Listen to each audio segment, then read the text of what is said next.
The 2026 silly season is slowly but surely shaping up to be full of surprises, starting with Verstappen's increased rumors to Mercedes and ending all the way up to Kimi taking a temporary home in Alpine.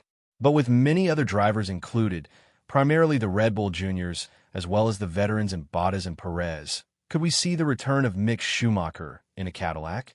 And if Tsunoda is sacked from Red Bull, where could we see him race next? The situation on the Formula One grid is looking all but great right now. There are tons of surprise elements that could shake up the core of the grid as we know it. The most important one that we need to talk about, and probably the most recent, is the temporary home of Antonelli and Alpine. The interest of Wolff towards Verstappen hasn't died down despite all the rumors that he wants to continue with the current lineup he has. If Verstappen decides to keep his cool and continue with the project of the Austrian team, then I don't see how something is going to change in the driver's market. Even Russell himself confirmed that currently everything is in the hands of the Dutchman. Whether he would be kicking out George or Antonelli from the seat is up to Wolff to decide, but nobody's safe when Max is on the block. The upgrades on the RB21 turn out to be downgrades, and the technical team, led by Watch and Fallows, have created a lot of question marks in terms of whether or not they're doing what needs to be done to improve the performance of that car. Ever since Newey left, followed by Wheatley and Catalan, Red Bull has been nothing but a laughingstock in the Formula One world. We've seen that the second car struggled to score points, and Verstappen knows that with this rate of downfall, he will be in the midfield sooner rather than later. He's a loyal driver, no question about it. But loyalty comes with its own price. And in this case, I don't think the price is bigger than him winning championships and races. He understands that 2025 is a lost cause, but he also understands that this is not the team that would suit him the best for when the new regulations hit. Therefore, a move to Mercedes, something that might have been discussed in Sardinia with Wolff, even though reports stated it was fake, could be on the cards.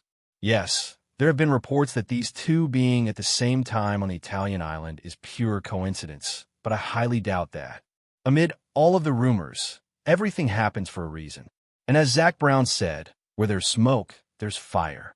In this case, the fire is Verstappen leaving Red Bull out in the dry and making them fight for their own survival. If that turns out to be the reality, then what are they supposed to do? Well, a rebuild would be amazing. There are two young drivers who could be promoted to the Austrian team, Hajar and Lindblad. Hajar already has experience as a driver of racing bulls, but judging from what we saw from Tsunoda and Lawson, I don't think this would be the best idea for him. Still, the end goal of the Racing Bulls driver is loud and clear. You know for a fact that there's no other team out there other than Red Bull who would want your services.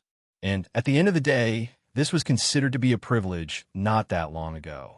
Just look at the battle that was created between Lawson and Tsunoda and the media's reactions when the Kiwi driver was the pick driver. Still, the downfall of Red Bull needs to be studied. And from this point, I don't think either Lindblad or Hajar are going to have a great time as Red Bull drivers. The team needs to focus on finding some technical solutions on the cars first before they talk about a second driver. And maybe the first good step in the right direction has been made by getting rid of her. Even if Max leaves, they know that he was the cancer that was putting the team in this position. So, if they're starting everything from scratch, they might as well do it properly. At the end of the day, Hajar is not really sure that he would perform very well at Red Bull. He didn't say he won't accept the promotion. He just said that at this point in his career, it might be better to remain with the Italian-based squad for all the right reasons. He needs more experience and time to master the sport. And when talking about it to a greater extent, the Frenchman said, "I think Max in a Red Bull is very, very fast. It's his car, and he drives it to the absolute limit.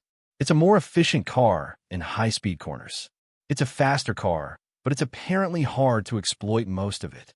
At the moment, I'm not doing. It's not like I'm in total control, and I'm scoring points every weekend. There's still lots to learn, so it makes more sense to stay where I am at the moment. That's for sure. And let's not forget about Cadillac. The American squad is entering the sport with a lot of promises that they could be up there fighting at the front. And that belief is hugely written to Valtteri Bottas.